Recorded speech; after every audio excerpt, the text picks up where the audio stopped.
Andrea Eusebi per l'Eurobet, oggi una vittoria travolgente, una grande vittoria anche per riscattare il pareggio della scorsa giornata, un incontro che sulla carta si presentava forse più difficile rispetto a quanto poi ha dettato il risultato finale, un incontro che comunque è molto importante. Che partita è stata? È stata una partita che abbiamo approcciato subito alla grande, comunque venivamo da un pareggio sofferto e era da un po' di partite che eravamo sottotono, quindi serviva una scossa e abbiamo iniziato subito col piede giusto. Poi loro avevano un po' di assenze, però penso che noi siamo entrati col piede giusto e non c'era storia oggi. Hai trovato una doppietta, la prima con la maglia rosanero e terzo gol stagionale, insomma hai iniziato a trovare le quadrature per giocare in questa squadra, inizi a trovare i tuoi spazi e i tuoi tempi di gioco.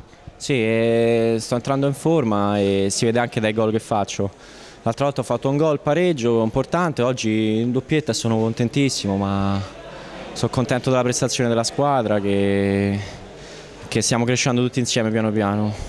Grazie ad Andrea Eusebi. Grazie.